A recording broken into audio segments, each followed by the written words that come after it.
welcome back to another episode of the BOPS podcast. My name is Maryan, and we are today hosted in the Solano College TV Studio, and I'm here joined by my co-hosts, Dime, Tianeh, and Bria. And for today's episode, we will be talking about the social aspects of being a first-generation American. So first, we're going to go in order and talk about our ethnic backgrounds because while we are not all first-generation Americans, getting to know us, our ethnic backgrounds, our different experiences growing up could be important. So first, my parents are African. My dad is from Somalia and my mom is Kenyan, and they immigrated here in 1999 for medical school residency, and ever since then, they've been living here. They came with a student visa at first, I believe, and then after they finished schooling, they got their green card. So yeah. Cool. I love your parents. They're really sweet and impressive. I love you. Oh my god. Okay. Okay. So for me, I found out I'm like completely white, just different versions of white. We got Irish, German, Danish, Europe. That's about it. And I found out last year during a school project for history that my mom's side of the family at some point goes down 13 generations of American, which I like. That's interesting. It's weird to think about.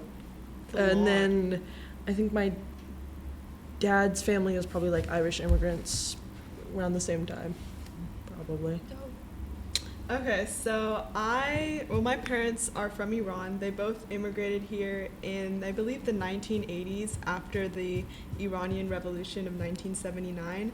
And both of them got student visas at first to attend school here, and they obviously eventually got their green cards and became citizens.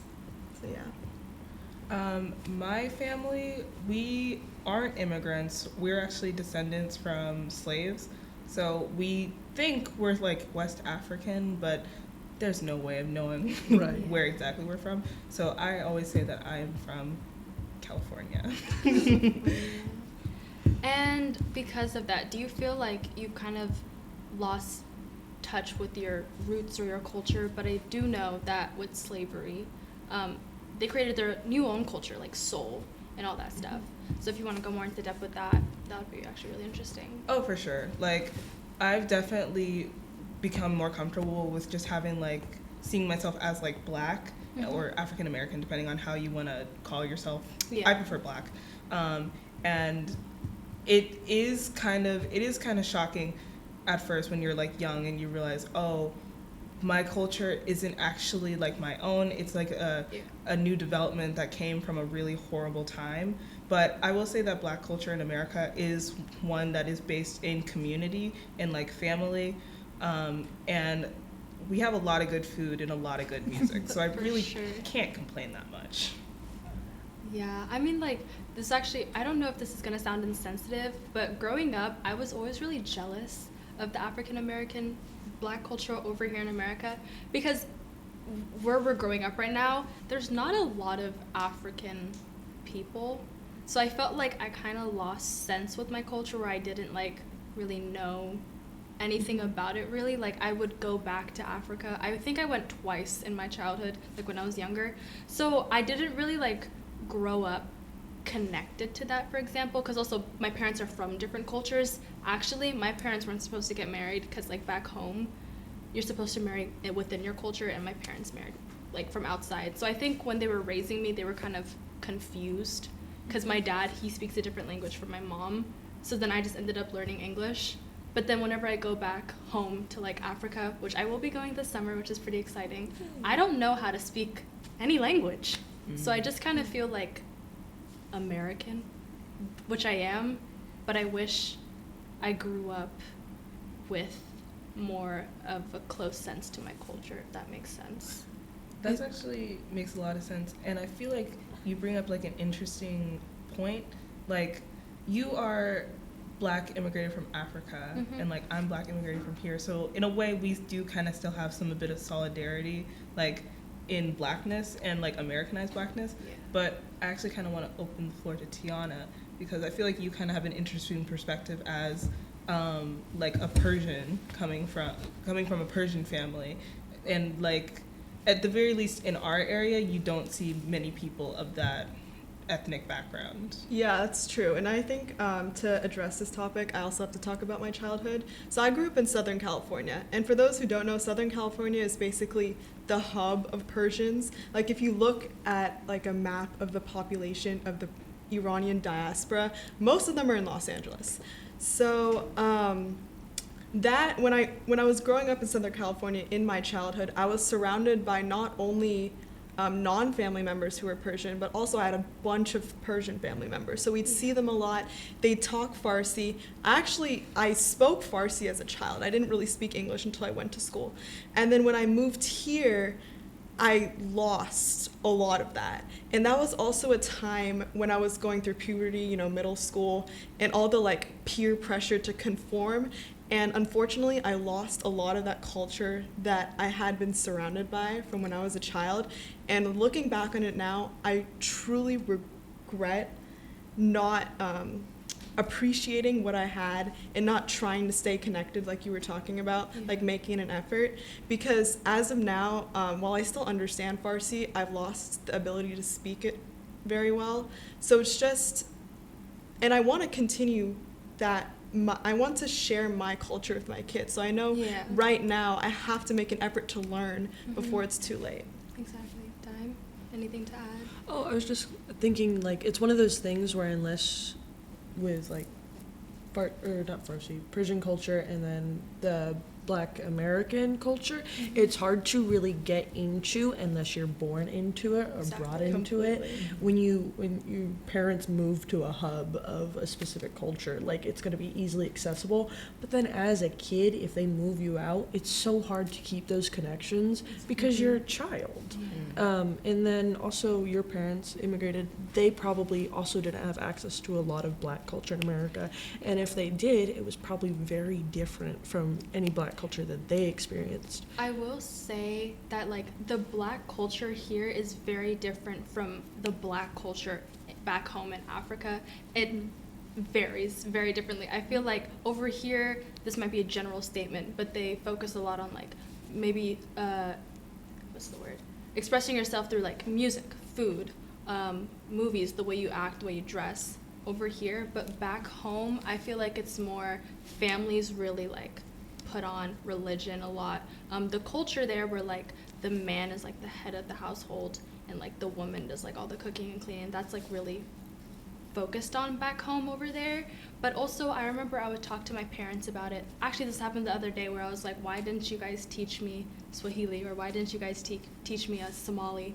Because like I want to be connected to my culture. I want to know this stuff. I mean, I don't even really know how to cook cultural foods, and I feel like that sucks because when I grow up, like Tianeh was saying, I want to be able for my children to experience their culture and experience that like warmth of that, because like whenever I have my mom's food, I'm like I feel connected to my culture, and I'm afraid that I won't be able to do that with my children.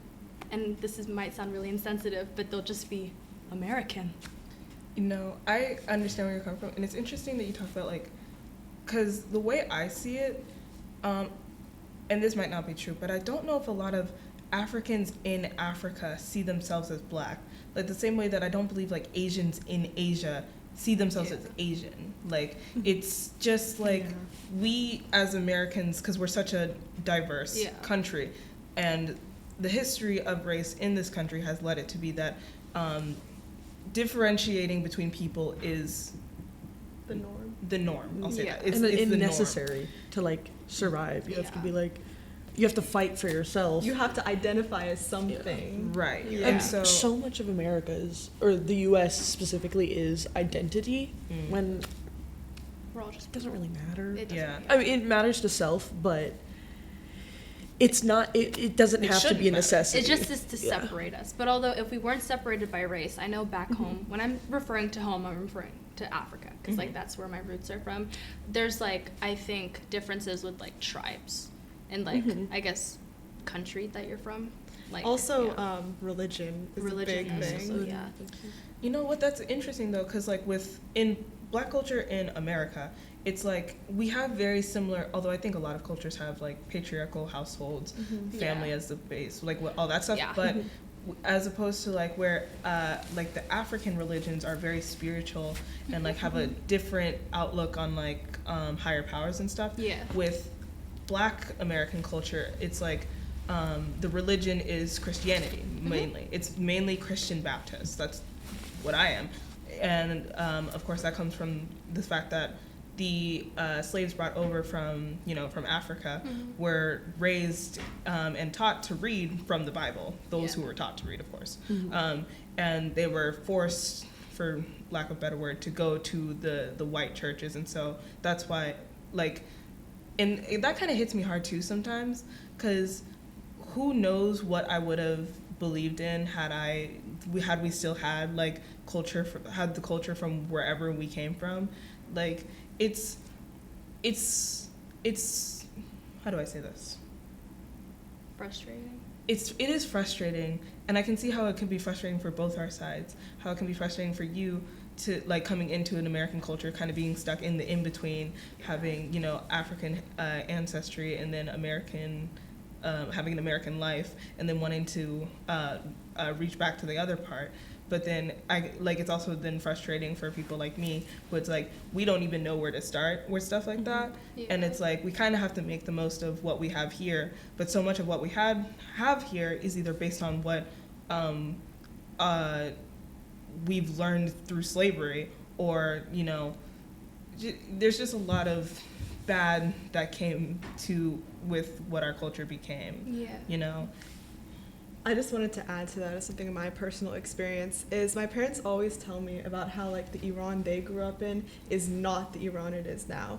And that's also another reason that I haven't been back, because the culture just isn't the same. That's not how they grew up. And right now, with the religion that we identify as, we're not welcome there. And that's just unfortunate, because like I do eventually want to go back. I want to experience like the place where my parents grew up. But just the fact that they keep telling me that it's not the same place. It's just so sad, because like in some alternate timeline there could have been like the ability for me to go like see that and see like how they grew up, and it's just like just sucks. Yeah. I was thinking when you guys were talking about how American Black culture is so different from African Black culture, technically because it's not even Black culture. It is. I mean, you're Black people who have culture, but it's more. It's different. It's very different, and I think that's because in America, Black culture was like a defense mechanism, or not necessarily a defense mechanism, but it all comes from our identity was stripped away from us. This is the little that we have. Let's use it. They had the Bible to learn English from. A lot of soul food comes from like the bad parts of animals, because that's all they were given from their slaveholders. And it's like it's unfortunate that had to happen in the first place, and they were stripped away from so much in the first place. But I think there's also beauty in the regrowth of that culture. For sure. I think any culture, any people who are able to make something out of nothing is something to respect and something to appreciate. Highly impressive. Of course. And we are, I mean, of course, I'm very blessed to live in the place where I live and have a good family, a family that wasn't destroyed, because, any minority group who was living in America pretty much, I mean, forever, let's be honest. Yeah. What I'm getting to is like the drugs crisis. That's what came to my mind. Honestly, before the 60s, your life is gonna. It just wasn't, and specifically over from the start. The drug crisis did a lot to destroy the cultures, specifically the Black community, but also like the Chinese American community. Just so many of us were being attacked by the country that we were trying to survive in, and I think it's horrible to think about the history and to know that that's something that happened and what ruined so many people's households. But at the same time, I think it's very unifying, and there's been like a lot of talk recently on like the web about like POC solidarity, and I personally won't get into that, but I think it is important to notice that there are things that do bring us together and things like that, where we should all look to that and be like, this is something horrible that happened, but it's something we all experience together. And that kind of unity, I mean, I go out to Oakland or Sacramento, Sacramento or like LA, or visiting like family who come from Georgia, and even just looking at other Black people on the street, like, it's like, oh, hey sis, how you doing? Like, hey bro, how you doing? Like, there's just that family community aspect that I really, really find comfort in, that I don't know I would have if I was a person of another race. So that's something I do appreciate, I guess I could say. I actually would like to add something onto that. I think just the community that you have with people who have like speak the same language or are from the same, I guess, country that you're from. It's just like, for example, for me, like when my parents see like Persian people, or when the few times they hear people speaking Parsi, they always try to make an effort to go and talk to them and like try to make friends, because there's just like, there's strength in numbers, and there's so like few of us in Northern California, at least, that it's just like, it's nice to have somebody. Nice to have that. Somebody understand like the same cultural experiences, I guess, because like, I mean, you could talk about like the different foods you eat, or like maybe the way that your parents were raised that determines the way that they act now, or how they raise you, and you could talk about that with them, just like connecting with on different cultural aspects with somebody else is like really comforting and nice. And this isn't completely what we're talking about, but languages and the way they connect people that's so amazing to me. Like, I've always wanted to learn like as many languages as I can like keep in my brain, because that is what connects people. Like you said, when you hear someone speaking the same language as you that you wouldn't expect on the street, it's like, oh my God, like you can just tell how it completely lights up people's life. Like, it's something you have in common now. Right. It's like, it's one of those things too that is so deep rooted. Like, I'm not Hispanic, but I do know a bit of Spanish, and so I use it often when I work. And most people will look at me, see that I'm not Hispanic, and then, feel like they're forced to speak English.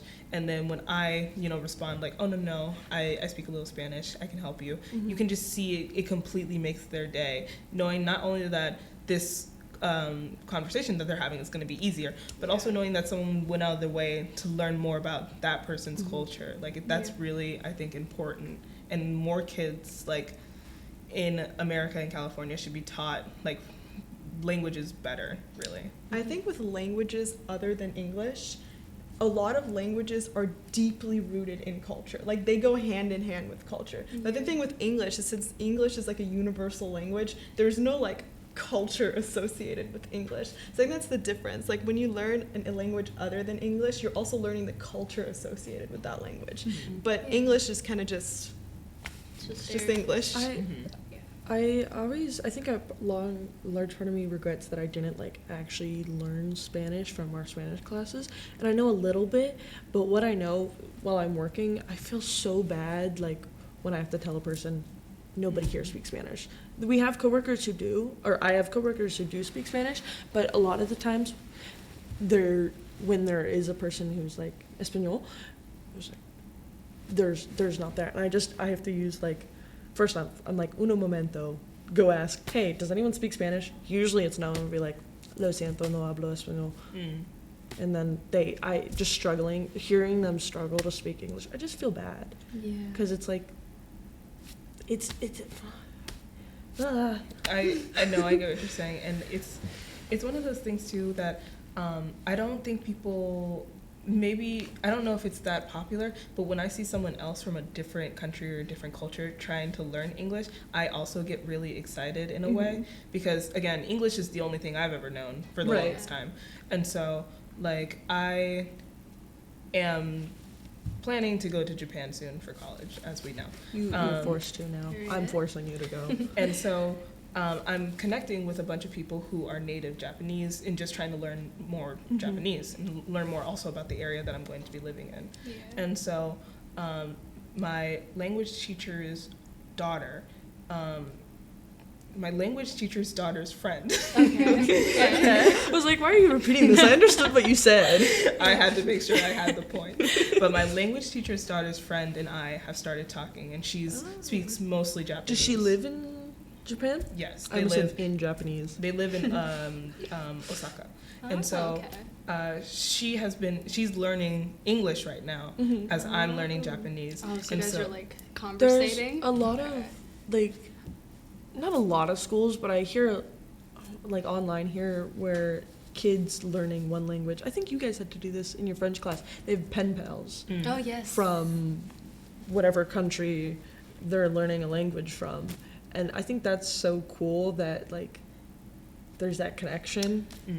One thing I do want to talk about is that I feel like, okay, America is the only place where, like, we start learning another language. Well, actually, I don't know this for sure. But from what my parents tell me, America is the only place that, like, focuses on learning another language in high school to meet some graduation requirement.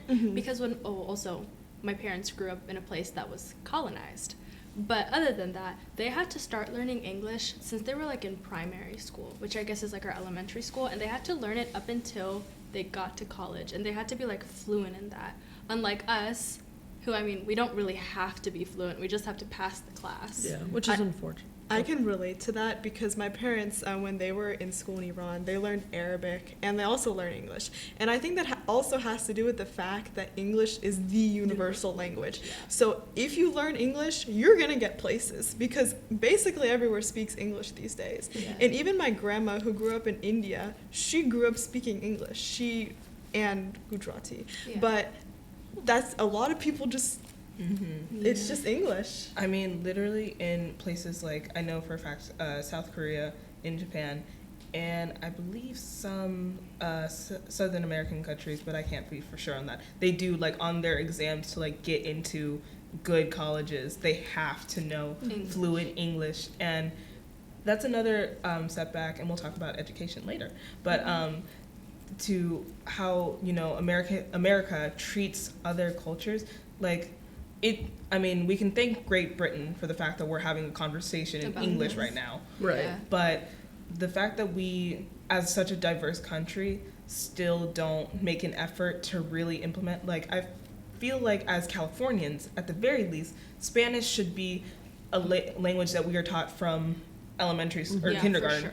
all the way up. Like, people in California should be able to know how to speak fluent Spanish just based on the population that a lot of us, majority of us, are natives, either Mexican, Hispanic, or native Spanish speakers in some level, way, shape, or form. Yeah. And I think that just all kind of circles back to systemic racism in a way, because by, like, America likes to put themselves on a pedestal, and by putting themselves on that pedestal, they're like, everyone has to speak English. If you don't speak English, we don't care. We're not going to try to accommodate you. You have to accommodate us. Right. So that's kind of like the standard right now, is that you guys have to work to be You have to like work us. twice as hard just Yeah. to experience the same things. And that goes beyond just, like, verbal language. A lot of ASL people or deaf people, like, they aren't taught ASL. They're just told to get hearing aids and just be normal. And a lot of people, they make the assumption that deaf people can just, like, read lips, when reading lips is probably incredibly hard. Yeah. And a lot of people are like, oh, you can't read lips when you're deaf? Like, No. isn't that supposed to be the skill? Did they come with a No. superpower? Because even though we can hear what people are saying, I can't read lips. Even though I get the extra assistance of, like... Because if you never heard what those words sound like in the first place, how are you supposed to know what it looks like? It's just pattern recognition, but so Yeah. much of speaking is just opening your mouth over and over again. Speaking? And one wrong thing. No, you're good. One movement can look like a billion other movements. Speaking of systemic racism and America putting themselves on a pedestal, I just want, since we're talking about the social aspects of growing up here in America, I just want to talk about how, especially before I was, like, ingrained on social media, and especially TikTok, this is going to sound really bad, but I was kind of not ashamed, but I didn't want to talk about my culture, because I feel like in elementary school, like, everybody's like, oh my god, I'm from Britain. I'm from Finland. I'm from Ireland. And I was like, that is so cool. I want to be like that. So I would like tell people that I'm like, oh my god, I'm like a little bit British. I'm not. I would just try to, like, fit in. And it wasn't until, like, I saw people, like, embracing their culture on social media, which is really bad, where I started feeling proud about my culture. Like, I'm proud to be from Africa. I'm proud to be part of that. But when I was younger, I was not. It's sad that so many people of color and just immigrant people are like told to feel ashamed of their culture, not because they're outright told to be ashamed, but because like all the media you consume before And that assimilation. is all just processed things. White. Yeah. Like I think of like some representation that we had growing up was Jesse with Ravi. And that itself was so Stereotypical. typical. Yeah. There was this one episode that I saw talked about recently where they did, I think it was just a small part of the video where they all dressed up in Indian clothing. I don't know the proper words. And everyone was in authentic, maybe not authentic, but like it looked authentic. They were Like a all in sari? authentic Like looking cultural costumes. clothing. Yeah. And then Ravi's looking like the evil dude from Aladdin. He's like dressed up like Jafar. And it's like that's not not funny. even that's the one person who's that's actual culture, and then it's just You completely just messed that you're just up. making them wear a costume that's Yeah. inappropriate for one, and like that's what you're telling kids. I don't know. Yeah. And like going off of what Maryan was saying, like being ashamed of your culture, like I can completely relate to that.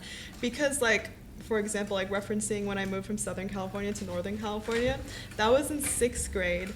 And then where I moved to originally, it was a very predominantly white area. Like not cultured white, like white. Like There's like American white. white. And like actually there was this one time where this is referencing like a racial stereotyping or whatever. This kid asked me like, why are you so dark? Because everybody was so white. And I'm just like, Girl, you're not even dark. You're Couldn't tell caramel. ya. so and I'm like, you're maple. I couldn't tell you, man. So it's just like things like that, like, and that happened in 6th It grade makes too. you feel bad. Yeah. It's also like you saying what you said before. It just reminded me so much of like my elementary school experience and like the day that I realized, oh, I need to code switch, because I feel like when you're young.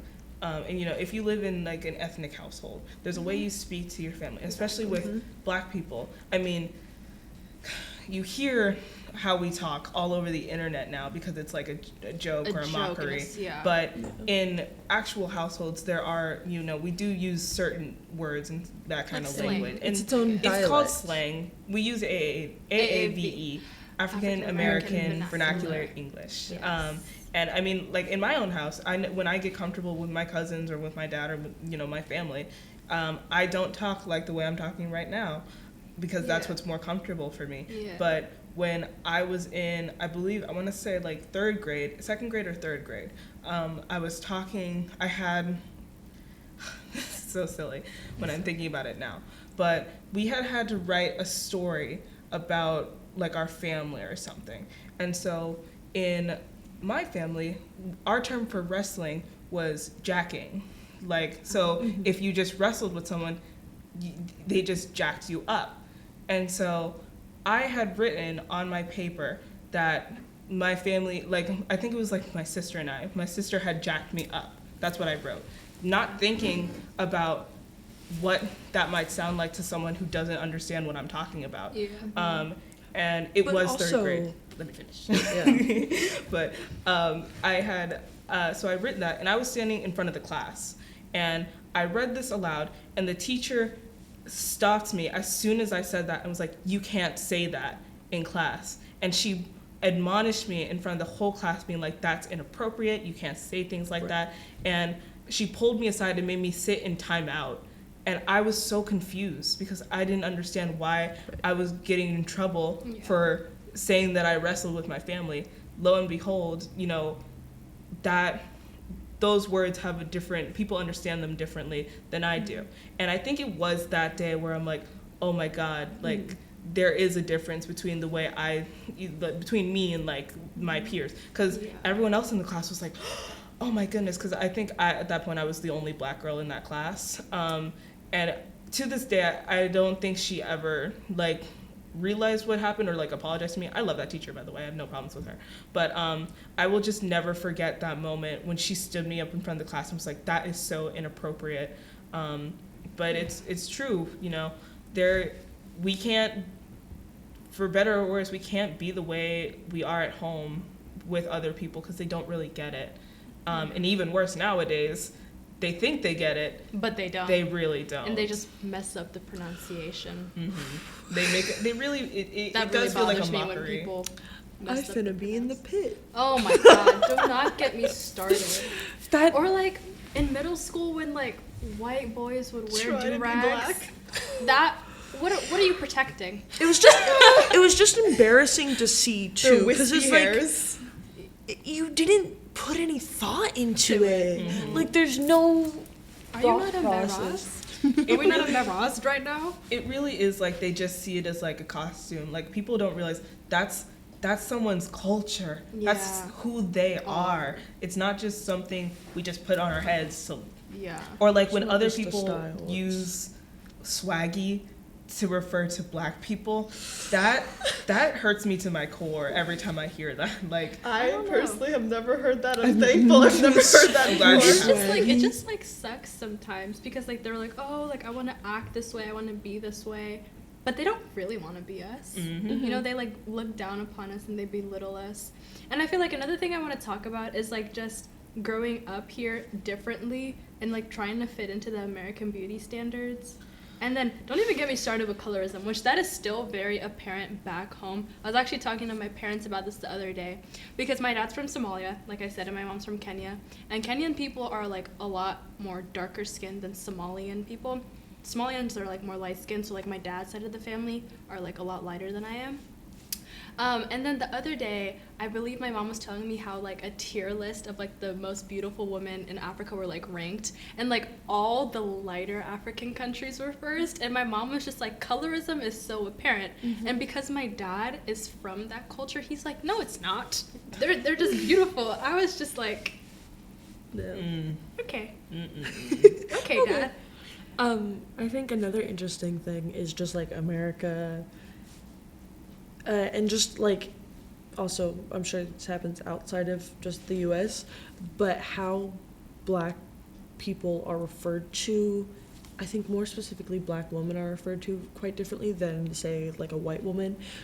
If you look at foundation shades, first off, the range is never enough. The most, like, even now, even after, like, Rihanna released Fenty and had her huge, 46 shades or something more than that, companies are still releasing, like, 20 white shades and 5 chocolate mocha. Like, they're all about the names for those. They're all food-based. My foundation shade that I'm wearing currently is caramel 10.5. It's not my caramel macchiato, girl. Like my dark skin cocoa butter. Like it's just why hot chocolate is that cream. so hard? Why is it so connected to just like? It's just. I can tell you, it's because black women and then also Latinas see this a lot too, where their race and gender is sexualized, where it's like Middle Eastern women as well. Middle Eastern women as well. Black women, especially and I'll just talk about black women because that's the one I know the best. Like that flavor of sexualization is more like, because black people, like the thing is we're aggressive. That's the stereotype. And so black women are always kind of painted in media to be like a sultry, almost, how do I say it? Like seductress, I guess you could say. And so like, oh, that dark chocolate queen. Like it's just my stallion or something. Exactly. It's always like, ooh, you're so powerful and stuff like that. And sometimes it is meant to be a compliment, but when you really think about like the subtext behind that, it's like, why can't I just be pretty? Why can't you just say you look pretty? And I saw a thing, it was a TikTok where this black woman was talking about how brunette can be used for black women, but it's not. It's used to describe white people with brown hair. And that's like, I mean, you think about it. When you think of a brunette, you probably think think of of a a white lady with brown hair. Yeah. Yeah. But brunettes exist in all cultures. So do redheads, and so do blondes. Blondes. Mhm. Yeah. It's crazy how I don't this isn't I don't know how to phrase this. I think I told you this before. Once when I was younger, I saw a black lady with blonde hair, and I remember thinking, that's not possible. How'd she get blonde hair? You did tell It was bleach. I can tell now. But there are parts of Africa where there's black people who, it's not albinism, because they have like black skin, but their hair is naturally blonde. It's just genetics. And it's babe. just, it's just genetics. It's The Punnett just squares. Yeah. Literally, I mean, like some black people have blue eyes. Yeah, they do, I mean, naturally. like, it's just like, I think that's so pretty. like, lighter the colored contrast is so eyes. nice. yeah. But yeah, there's just a natural perception of like what brunette is, and then Yeah. what black people are. Especially because brunette is like a beauty standard thing. Yeah. Blue She's a eyes thin, too. It's also Blonde That's brunette standard. with green eyes. You know what else is, I remember growing up, which I mean, like, now looking at it, I don't really, okay, I don't have, well, how am I going to word this? A lot of the physical attributes that black women have is masculinized? Yes. Is that the word? Masculinized. Sure. That Yes. works. And I remember just, like, growing up and just, like, disliking myself Mhm. because of that. Because, like, especially on social media, like, when a black woman, we have, like, not more masculine, I don't want to say masculine, but, like, our attributes are different than, They're like, just different the from beauty European standard. white beauty Yeah, standards. the white beauty standard. And because of that, I see this a lot on social media when, like, a black woman will, like, post themselves, and then people will be like, oh, are they trans? Oh my god. Dude, you don't know how hard that hit me, because literally that's something I've been struggling with so much, like the not feeling feminine just because we're black women, and black women are like, I love Serena Williams, I love her. the tennis player, but if you go to any picture of her on the internet, any video of her, in the comments you will 100% see, first of all, horrible comments about like She gets so much comparing her to animals, but then also people just assuming that she is like a man, or that she took steroids because She's has literally That just- makes me so mad, because even, like, any dark-skinned woman who has, like, any sort of shoulders. fame, Or- or, like, it's just built like how a dark-skinned woman is, it just makes me so mad, because you'll always see a light-skinned woman who might look exactly the same as her, but they'll get so much more praise.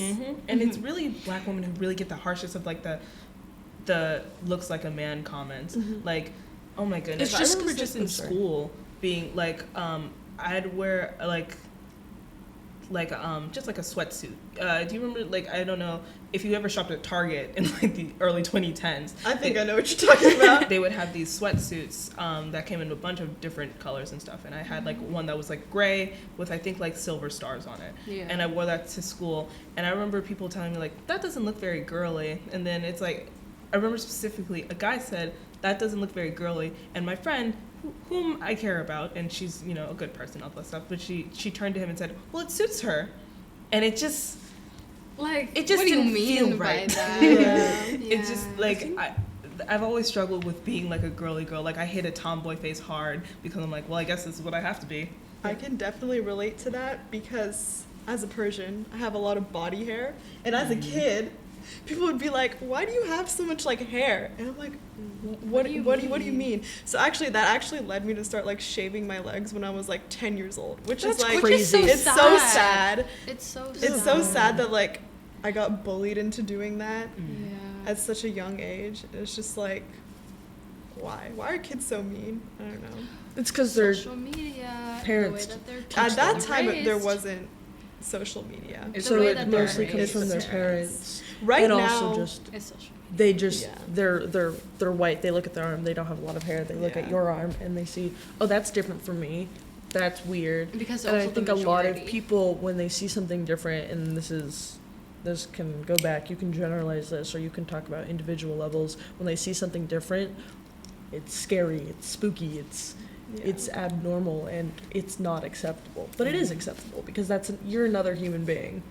And Yeah. hair's natural. I think that's part of the nice thing about, in recent years, a lot of people have been pushing like body hair is okay. Yeah. I think beginning like 2019, a lot of women were they stopped shaving their armpits. Period. Because It's normal. Right. And if Yeah. anything, it should be your choice whether or not you want to shave. Mhm. Like, me personally, unless I'm going somewhere real nice, You will not catch me. you will not catch me. Like, I don't get the time. I didn't start. Shaved as a woman in middle school, but that wasn't because like I wanted to. Really, it was more so that my mom was like, You need to. "You have armpit hair. You should start shaving." And then also I'd wear shorts for PE. I didn't wear shorts in middle school very often, just in PE. And I was like, I have leg hair. I gotta shave it. And it's such a hassle. Oh It my is. god! You know Like what? it feels nice because it's smooth, and going under your blankets for the first time is like, oh my god. That's such a great feeling. That's the only good thing. Experience. And then after that, if you don't do it right, you get bumps on your leg. I have so many cuts. I don't even shave. I haven't You have shaved to my get the legs right- in like a The year. right razor. I had good Nair razors. squad. Unite. You know what though? You saying shorts. Getting back to like race stuff, being tan and getting tanned was such like a problem for so many people that I knew. Like, I would have. I mean, when I was in elementary school, I had just moved to a new school. Again, I was like the only black person there for This like is our school? Not money, yes. Okay. I was like the only black person there for a long time. I think until I met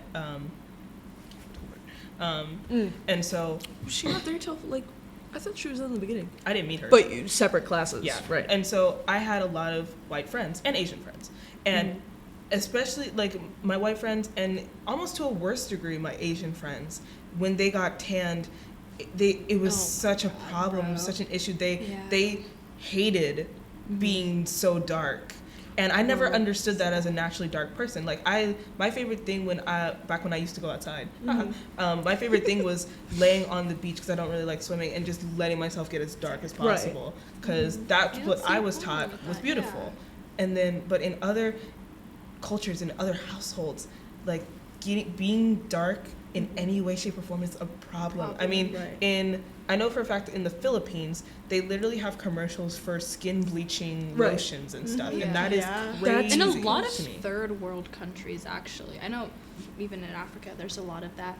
But funny that you brought that up because there was this specific time when I was with my dad's side of the family and we went to Hawaii together. And, because they are Somalian, they're like lighter than me. And I remember we went to the beach and my cousin was like, ugh, I don't want to get dark. Like, I'm already so dark enough. And meanwhile, she's like light skin. So I'm just like here. I'm just like, so you don't want to be like me? And I just remember feeling so bad about myself Right. after that. And it's weird because that problem stemmed from. I mean, I'm sure there's It's still things like that. colorism, It's point blank colorism, but period.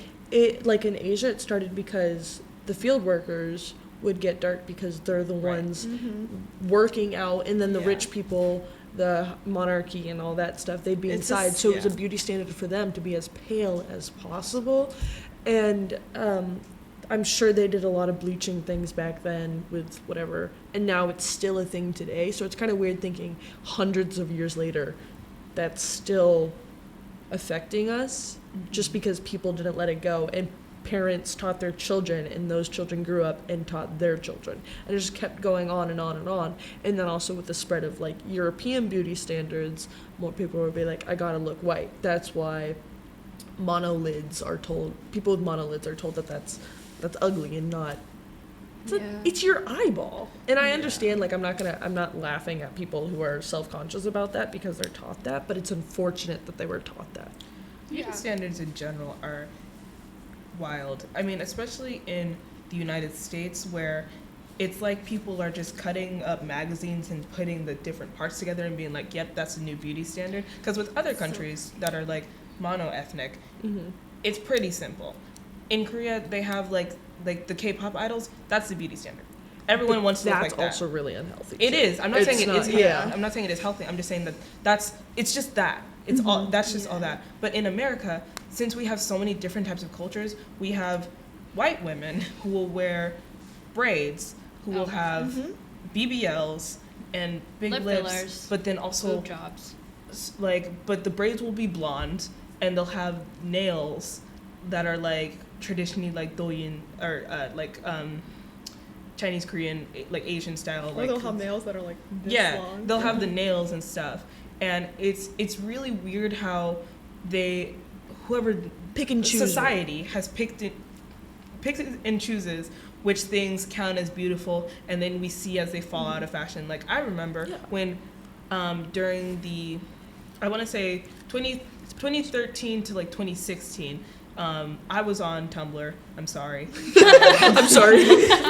And those were the skinny those were the skinny years, right before thick became a thing. Oh my god, with like the thigh gaps and everything. Right. Oh my god, and that was so weird. It's so wild having lived through that transition from watching girls like go from one eating disorder to another to try to fit the different beauty standards. It's really crazy, and it's like they're all based on different natural bodies of different cultures, but at the same time they don't want to find those cultures beautiful, which is what's crazy to me. It's not like black people became more popular or people were more attracted to black people during the thick years. It's just that those attributes is what they want to see on white women. Right. That's completely true. Right. Yeah. And it's crazy how much that's ingrained into us as children. I remember being 4th grade at the oldest, and I was literally sitting down in my car driving, or not the one driving, I was in the backseat. I was whipping it in 4th grade, guys.